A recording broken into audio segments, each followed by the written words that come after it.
आज हम स्टार्ट करते हैं हमारा अगला chapter, that is atoms. Dual nature of radiation and matter के बाद अब जो नेक्स्ट चैप्टर आपका मॉडर्न फिजिक्स में है दैट इज एटम्स। तो एटम से हम अपनी शुरुआत करते हैं। एटम एंड न्यूक्लियाई एक पूरी यूनिट बोली जाती है, जिसका पहला चैप्टर एटम है, अगला न्यूक्लियाई। एनसीईआरटी में 2 चैप्टर्स होते हैं इस तरह से। तो अगर हम शुरुआत करें तो सबसे पहले मैं आता हूं अर्ली एटॉमिक मॉडल्स की तरफ।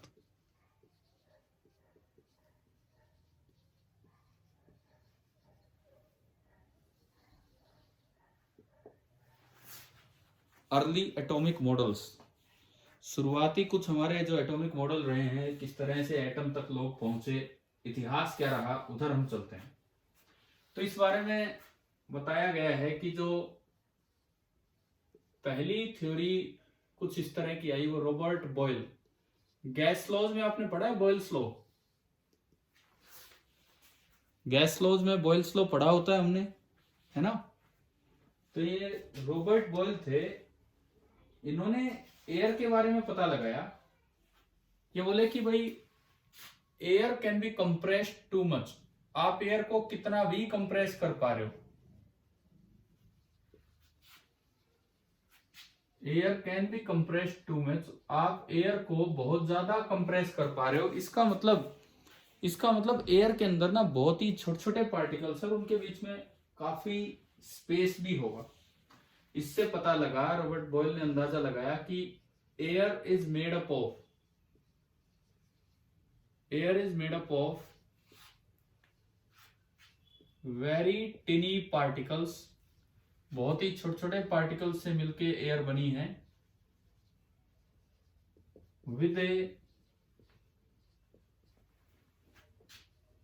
Lot of empty space between them, और उनके बीच में काफी ज्यादा खाली जगह भी है। ये आइडिया, पहला आइडिया यहां से लगा कि छोटे छोटे पार्टिकल से लेके चीजें बनी है। उसके बाद दूसरे नंबर पे आए जो नाम बताया जाता है दैट इज डाल्टन। ये आपने केमिस्ट्री में डाल्टन एटॉमिक थ्योरी पढ़ी होती है। डाल्टन ने एटम वर्ड यूज किया था, और डाल्टन ने कहा था कि एवरी एलिमेंट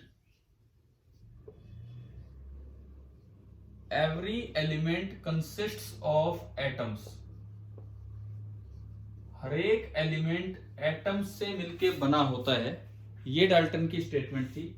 और इन्होंने कहा था एटम क्या है, स्मॉलेस्ट यूनिट है एलिमेंट की, जिसमें सारी की सारी प्रॉपर्टीज होती हैं। डाल्टन ने बताया था कि एटम है क्या, smallest unit of element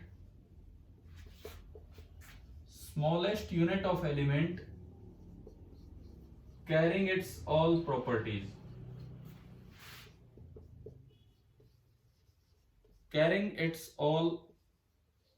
properties, इन्होंने कहा था कि भाई एटम स्मॉलेस्ट पार्ट है जिसके अंदर सारी की सारी प्रॉपर्टीज होती हैं। अच्छा, डाल्टन ने बोला बस एटम के अंदर कुछ नहीं, लेकिन फिर यहां से मॉडल स्टार्ट हुए। इसके बाद जो है एटॉमिक मॉडल स्टार्ट हुए। हमें केवल जो मॉडल पढ़ने हैं, हमें केवल 3 साइंटिस्ट के मॉडल पढ़ने हैं। पहला है थॉमसन्स मॉडल, दूसरा हमारा होगा रदरफोर्ड्स मॉडल,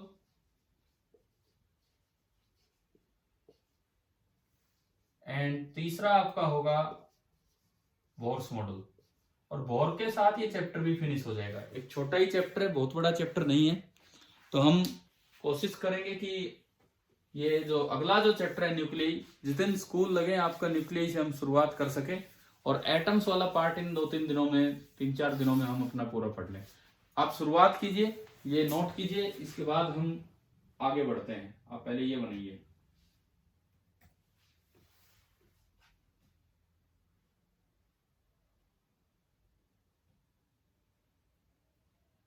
पार्टिसिपेंट्स 12, चलिए अभी 12 तो दिखा रहे हैं।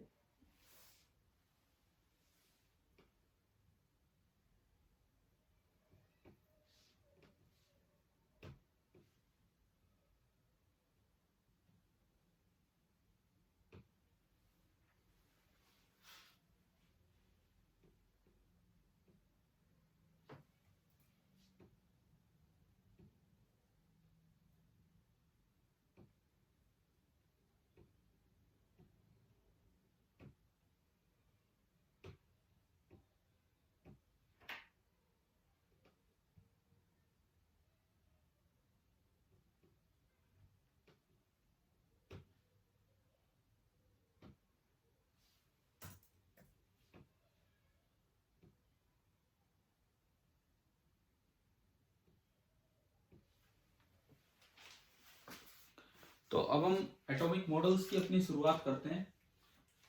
Thomson's atomic model, plum pudding model भी उसे बोल देते हैं, वाटरमेलन मॉडल भी बोल देते हैं, इस तरह की शुरुआत है।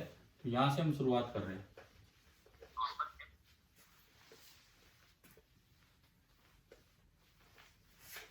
ये वैसे एक आसान सा चैप्टर है, पिछले से भी काफी आसान है, अगले से भी आसान है, छोटा सा चैप्टर है।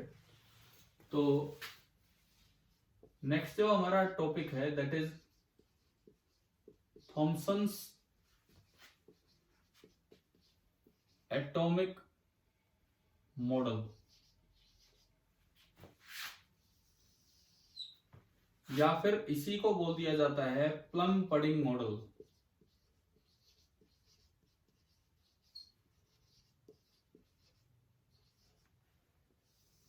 या फिर इसी को बोल दिया जाता है वाटरमेलन मॉडल।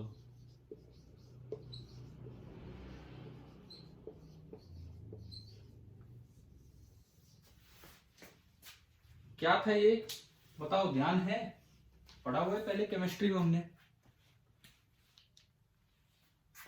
बताएंगे प्लीज क्या था इस मॉडल में, क्या मेन बातें थी?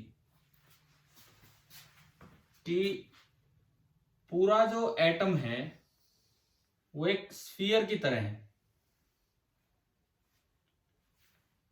पूरा जो एटम है वो एक स्फीयर की तरह है। This is a sphere of radius nearly 10⁻⁻10 metre. ये एक एटम है। थॉमसन मॉडल हमें ये कहता है कि ये एक एटम है। इस पूरे के अंदर एक मिला हुआ कंटिन्यूअस पॉजिटिव चार्ज फैला बैठा है। Continuous mass carrying uniform positive charge, continuous mass carrying uniform positive charge ये है। और बीच बीच में इसमें फंसे हुए नेगेटिव चार्ज पार्टिकल, जिनको बाद में नाम इलेक्ट्रॉन दिया गया। कहीं कहीं ये जो आपके बीच बीच में है, जो दसे हुए हैं, these are negative electrons. Negative electrons are embedded, ये इसमें फंसे हुए। अच्छा, इस मॉडल में एक तो साइज बताया गया एटम का, साइज लगभग 1 एंगस्ट्रॉम 10⁻⁻10 मीटर। दूसरी बात ये बताई गई कि भाई एटम न्यूट्रल होता है, जितना पॉजिटिव चार्ज उतना ही नेगेटिव। तीसरा बात, F net on electron, normal state में इलेक्ट्रॉन रेस्ट पे है और उस पर नेट फोर्स 0 है, यानी कि ये जो इलेक्ट्रॉन है this is in equilibrium, this electron is in equilibrium. ये जो आपका मॉडल था ये पूरा थॉमसन्स मॉडल है। अब बात आई कि भाई ये मॉडल सही था गलत था। तो this model easily explain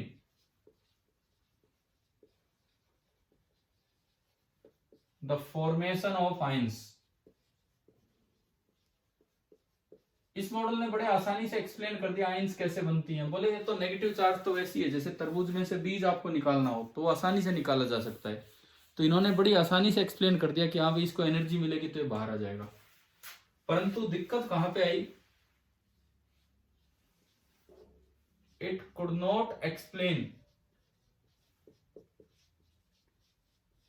it could not explain, किस चीज को ये एक्सप्लेन नहीं कर पाया, अल्फा रे स्कैटरिंग एक्सपेरिमेंट।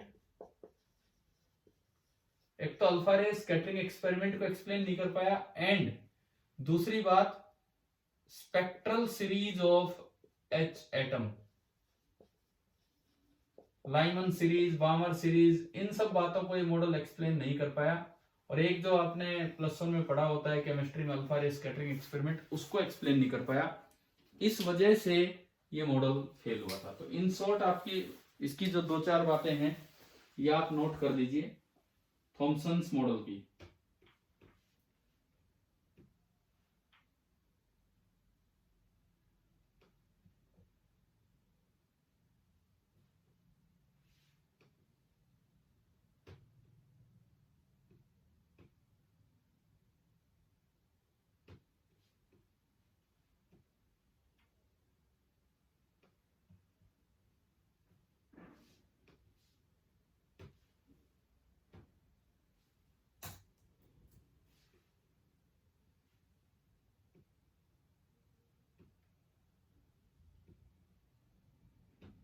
अभी जो आपके पार्टिसिपेंट्स हैं 13 का मतलब है 11 बच्चे यहाँ जुड़े हैं और 2-3 शाम को आ जाते हैं।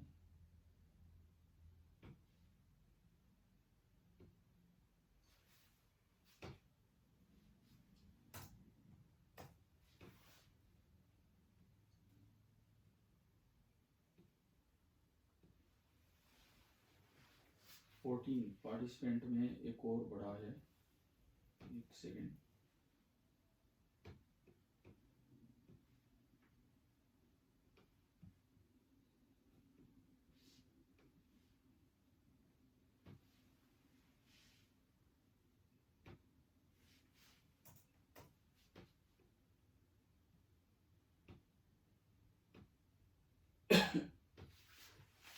थॉमसन मॉडल मुझे लगता है क्लियर होगा और ये पहले पढ़ा भी हुआ है आपने, तो इससे क्या एक्सप्लेन हुआ क्या नहीं एक्सप्लेन हुआ वो भी हमने देखा।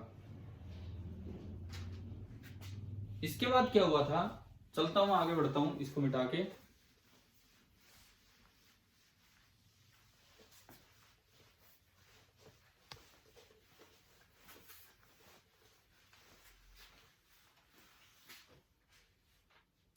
थॉमसन्स मॉडल के बाद एक सवाल आया कि भाई ये जो अल्फा रे स्कैटरिंग एक्सपेरिमेंट है इसमें से तो ज्यादातर स्पेस होना चाहिए, एटम में खाली जगह होनी चाहिए। तो फिर इसके बाद एक फिलिप लिनार्ड एक साइंटिस्ट थे, तो उनका एक सजेशन आया था, लिनार्ड्स सजेशन। वो पूरा मॉडल का रूप तो नहीं ले पाया लेकिन लिनार्ड ने एक सजेशन दिया था क्या कि बोले जब अल्फा रे या सॉरी इलेक्ट्रॉन भी बोले कि मटेरियल में से पास हो रहे हैं, स्मॉल थिकनेस के मटेरियल लेते हैं तो उनमें से इलेक्ट्रॉन भी अनडेविटेड जा रहे हैं, तो उन्होंने एक नया प्रपोजल दिया था। ये बोले एक स्मॉल थिकनेस का कोई मटेरियल लिया, ये आपने स्मॉल थिकनेस का कोई भी एक मटेरियल लिया और उसमें से इलेक्ट्रॉन जब आप गुजार रहे हो, इलेक्ट्रॉन को उस वक्त कैथोड रेज भी बोला जाता था, तो ये इलेक्ट्रॉन ऑलमोस्ट अनडेविटेड निकल रहे थे, ये इलेक्ट्रॉन ऑलमोस्ट अनडेविटेड निकल रहे थे। तो इससे इन्होंने आइडिया दिया, बोले भाई एटम के अंदर तो बहुत ज्यादा खाली जगह होनी चाहिए, तो बोले जैसा पॉजिटिव चार्ज के पार्टिकल हैं ऑलमोस्ट ऐसे ही कोई जैसे नेगेटिव चार्ज के पार्टिकल इलेक्ट्रॉन। यहां से इन्होंने एक प्रपोजल दिया था कि ये जो एटम है, ये जो आपका एटम है, ये जो गोला है, ये जो आपने स्फीयर माना है एटम, बोले इसके अंदर जैसे आपने इलेक्ट्रॉन बताए थे नेगेटिव चार्ज कहीं कहीं, बोले ऐसे ही क्या होने चाहिए, छोटे छोटे पॉजिटिव चार्ज होने चाहिए, ऐसे ही कहीं कहीं पॉजिटिव चार्ज होने चाहिए, and a lot of empty space, and a lot of empty space in atom, and these all are tiny particles, positive charge भी और नेगेटिव चार्ज भी। ये इन्होंने इस वजह से बताया था कि कोई भी आप मटेरियल लेते हो तो उसमें से कैथोड रेज अनडेविटेड निकल रही थी, तो मतलब एटम में तो बहुत ज्यादा खाली जगह होनी चाहिए, कहीं कोई टक्कर वक्कर ही नहीं हो रही है। तो ये था लिनार्ड का सजेशन, जो एक मॉडल नहीं था लेकिन एक सजेशन था, ये आप कीजिए नोट।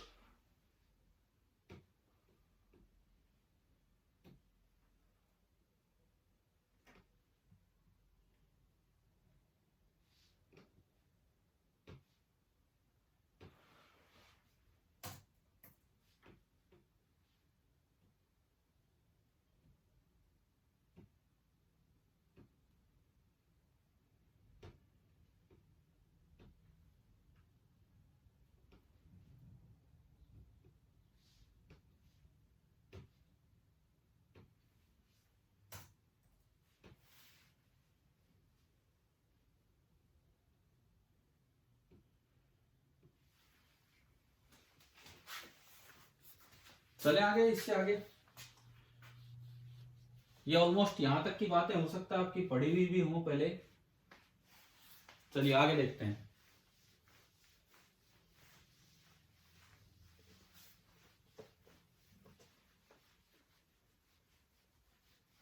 इसके बाद क्या हुआ, एक अल्फा रे स्कैटरिंग एक्सपेरिमेंट हुआ।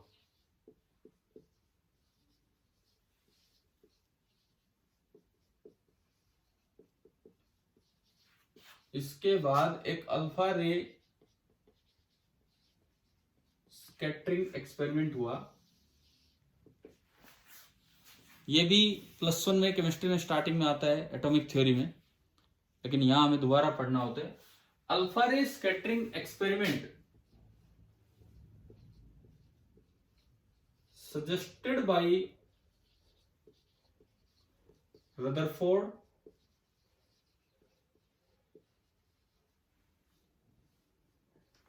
performed by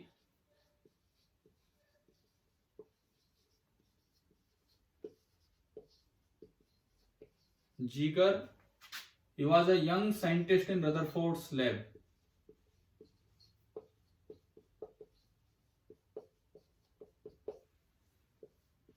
And he has taken the help of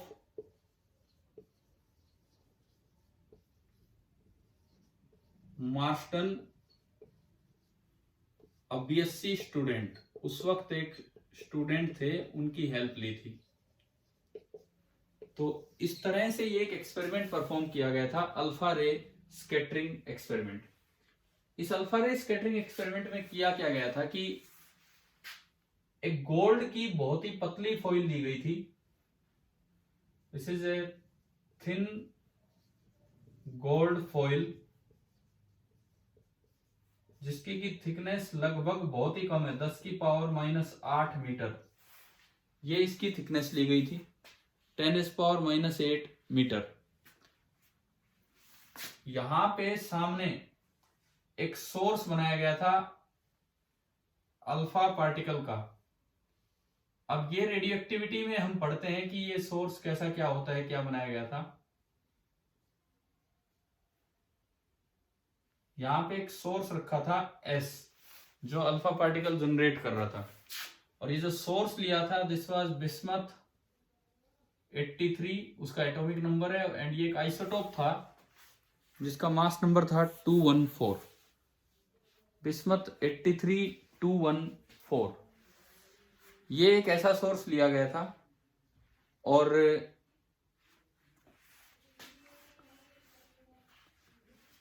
इस सोर्स के थ्रू यहां से जो रेज निकल रही थी बाहर, ये अल्फा पार्टिकल निकल के आ रहे थे। इस सोर्स में से अल्फा पार्टिकल्स निकल के आ रहे थे। अल्फा पार्टिकल, एक अल्फा पार्टिकल क्या हो गया,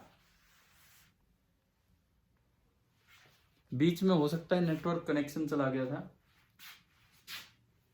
अभी सुनाई दिखाई, अभी दिख रहा है? बोर्ड थोड़ा पास कर लो, मतलब जूम कर लो सब। एक मिनट करता हूं। ठीक है अभी तो? Yes sir. ठीक है, देखो सोर्स के रूप में इन्होंने बिस्मथ यूज किया था, बिस्मथ 83214। ये आइसोटोप ऑफ बिस्मथ है। और इस बिस्मथ के आइसोटोप में से अल्फा पार्टिकल इस न्यूक्लियस में से अपने आप निकलते हैं। अल्फा पार्टिकल का मतलब होता है 2 प्रोटॉन और 2 न्यूट्रॉन का एक ग्रुप। ये अल्फा डिके कैसे क्या होता है, ये हम रेडियो एक्टिविटी न्यूक्लियस वाले चैप्टर में पढ़ेंगे, लेकिन फिलहाल अब ये मान रहे कि यहां से अल्फा रे आ रही थी। अब इस अल्फा रे का क्या हुआ, ये देखने के लिए इन्होंने क्या किया, एक स्क्रीन ली, एक इस तरह की सर्कुलर स्क्रीन ली, और इस पे एक मूवेबल डिटेक्टर था, एक मूवेबल सर्कुलर डिटेक्टर, जो जैसे डेविसन जर्मर में भी जो घूम रहा था इस तरीके से। और इस पे अंदर की तरफ जिंक सल्फाइड की कोटिंग थी। जिंक सल्फाइड की कोटिंग से क्या फर्क पड़ा कि अल्फा पार्टिकल की एक प्रॉपर्टी है कि जब वो जिंक सल्फाइड से टकराता है तो फ्लैशेज ऑफ लाइट पैदा होते हैं, चमक पैदा होती है, पता लगता है कि हाँ यहाँ अल्फा पार्टिकल है। तो इसको घुमा घुमा के देखा गया कि क्या रिजल्ट्स आ रहे थे, क्या नहीं आ रहे थे। उन रिजल्ट्स पे हम अभी आते हैं। क्या आवाज ठीक से नहीं आ रही सर अभी। अभी तो सुन रहा होगा यार, ये बीच बीच में चला जाता है नेटवर्क, और तो क्या करें। ठीक है, ये मुझे ये बताओ, क्या ये अल्फा स्कैटरिंग एक्सपेरिमेंट आपने पहले पढ़ा हुआ है +1 में केमिस्ट्री में? Yes sir. हाँ, तो ये बिल्कुल सेम वही है, ये बिल्कुल सेम वही है। इसके बाद इसके रिजल्ट्स एंड देन इसकी एक्सप्लेनेशन जो रदरफोर्ड ने दी थी, अभी मैं बताता हूं, एक मिनट में इसका स्क्रीनशॉट लेता हूं।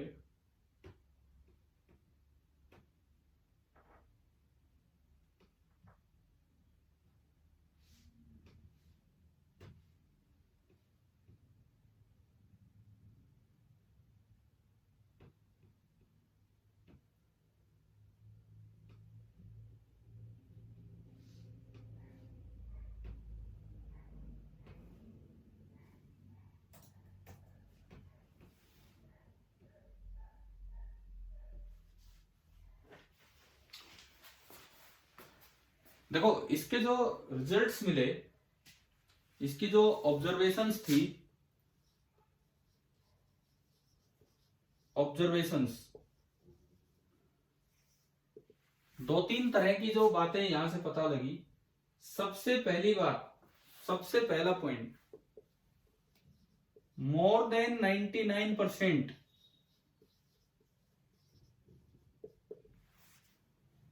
अल्फा पार्टिकल में 99% से भी ज्यादा गो स्ट्रेट, वो तो बिल्कुल सीधे ही चले गए।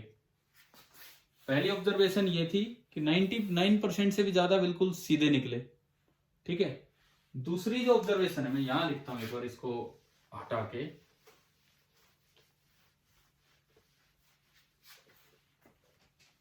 देखो, हम बात कर रहे हैं इस एक्सपेरिमेंट के ऑब्जर्वेशंस की। पहली ऑब्जर्वेशन कि more than 99% of alpha particles, more than 99% of incident alpha particles go undeviated. वो तो भाई सीधे ही निकल गए, बिना किसी डेविएशन के बिल्कुल सीधे निकल गए। दूसरी बात, 1 डिग्री से भी ज्यादा टर्न करने वाले बहुत कम थे। Only about 0.14% of alpha particles deviate by more than 1 degree. 1 degree से भी ज्यादा डेविएशन पाने वाले केवल ये इतने से थे। और बात रही कोई उल्टा भी आया, कोई बैकवर्ड स्कैटरिंग भी हुई, मतलब 90 डिग्री से भी ज्यादा मुड़ा, तो वो तो बहुत ही कम थे। तीसरी जो ऑब्जर्वेशन की बात थी वो ये थी, अबाउट 1 in 8,000 अल्फा पार्टिकल्स, 8,000 में से कोई एक alpha particle deviate by more than 90 degree. Backward scattering तो कोई 8,000 में से एक अल्फा पार्टिकल की हो रही थी। तो ये 3 हमारे मेन ऑब्जर्वेशंस होते हैं जो इसमें हम लिख लेते हैं।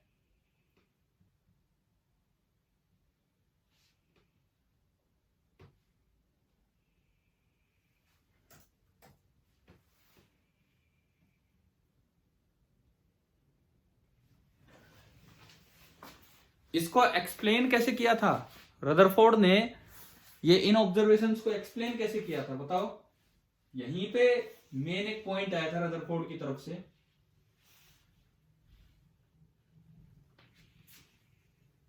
क्या एक्सप्लेनेशन थी? न्यूक्लियस, पहली बार रदरफोर्ड ने इस एक्सपेरिमेंट के बाद बताया था कि भाई सेंटर पे कोई न्यूक्लियस जैसी चीज है। तो चलिए, इसके बाद ऑब्जर्वेशंस के बाद अब हम आते हैं इसकी एक्सप्लेनेशन पे एंड रदरफोर्ड्स मॉडल पे।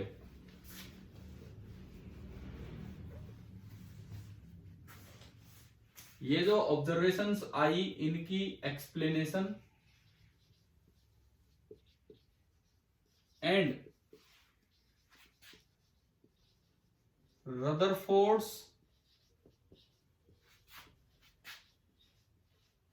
न्यूक्लियर मॉडल,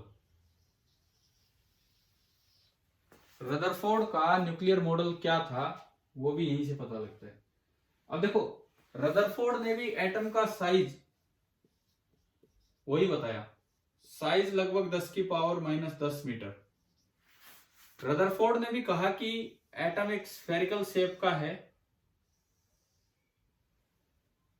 इस तरह का कोई स्फीयर है। लेकिन एक दूसरी बात जो बड़ी अलग उन्होंने की, वो बोले कि सेंटर पे एक बहुत ही छोटे साइज का बहुत ही डेंस मैटर बैठा हुआ है। सेंटर पे बोले एक बहुत ही छोटे साइज का बहुत ही डेंस मैटर बैठा हुआ है। एंड ये जो था, इसको नाम उन्होंने दिया था nucleus. Very small size and highly dense, very small size and highly dense. And इसके बारे में बताया कि contain all the positive charge. देखो, इस क्लास में नया काम बहुत कम है, ऑलमोस्ट पीछे जो बातें आपको पता हैं उन्हीं का रिपीटिशन है। Contain all the positive charge. और बोले कि बाहर बाहर क्या घूम रहे होते हैं?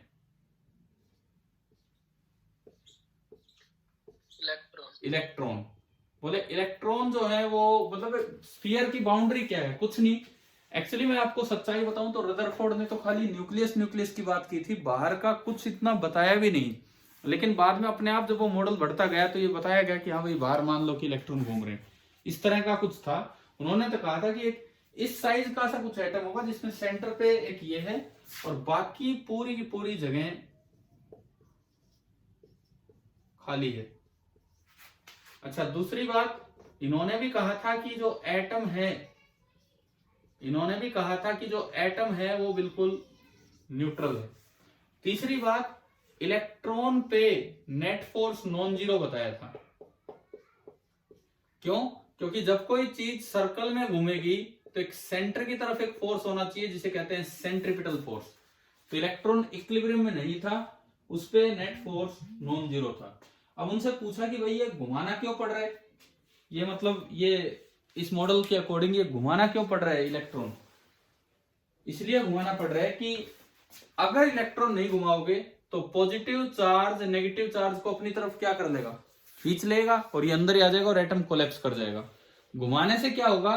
फोर्स भी लग रहा है, लेकिन वो फोर्स घुमाने के लिए जो जरूरी फोर्स है सेंट्रिपिटल फोर्स का काम कर रहा है।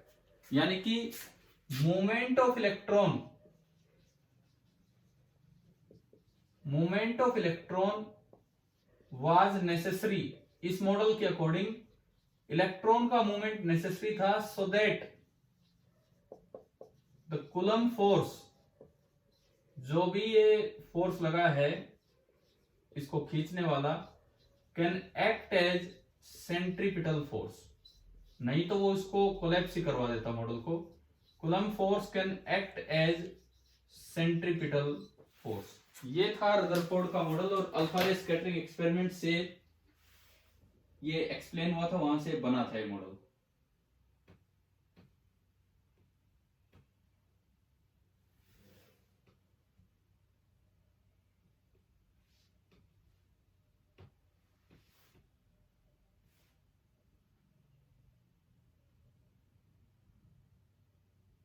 अब आप एक काम कीजिए, इसके बाद थॉमसन और रदरफोर्ड मॉडल का कंपैरिजन कीजिए।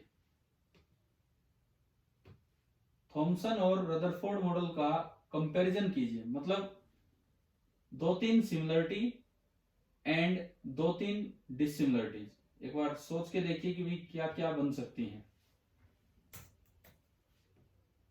2-3 सिमिलरिटीज एंड 2-3 डिसिमिलरिटीज, क्या क्या हम सोच सकते हैं इसके बारे में।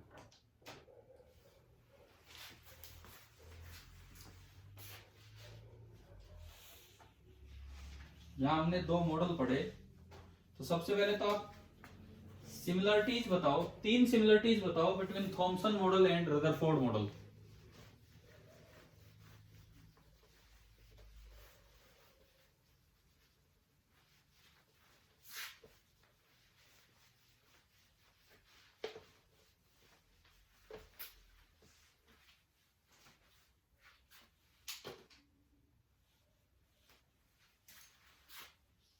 इन दो मॉडल्स में एक दो दो तीन जो भी आपके दिमाग में आ रही है similarities between Thomson's and Rutherford's model.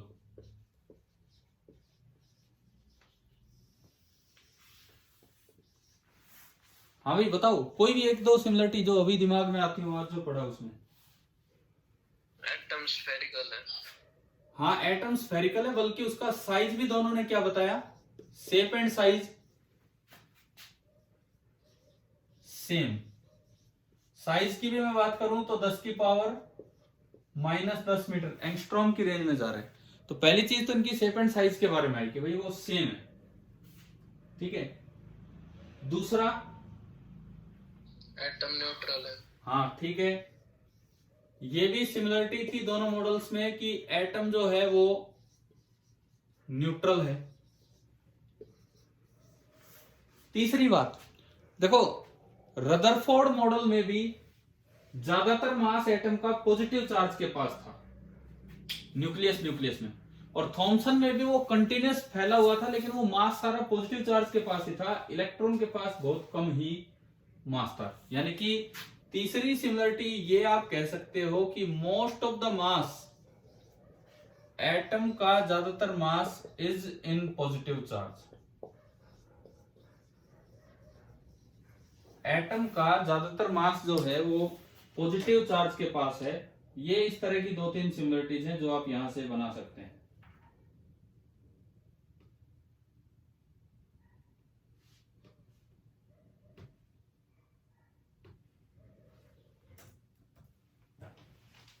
अब आप एक या दो डिसिमिलरिटी खुद लिखने की कोशिश करेंगे, और आपके एनसीईआरटी बुक का इस चैप्टर का जो पहला सवाल है एक्सरसाइज का वो उसी सिमिलरिटी और डिसिमिलरिटी को और उजागर करेगा, तो वो आप वहां से ट्राई करेंगे। तो आज एक हमने आसान सा लेक्चर लिया एटम पे, नई बातें बहुत कम, पुरानी बातें ही ज्यादा आई हैं, लेकिन कम से कम कुछ रिवीजन हुआ है। तो अगली क्लास में हम और इस काम को आगे बढ़ाएंगे। ठीक है भाई, आज का टाइम तो हो रहा है, नेक्स्ट हम आगे कल पढ़ते हैं। Thank you.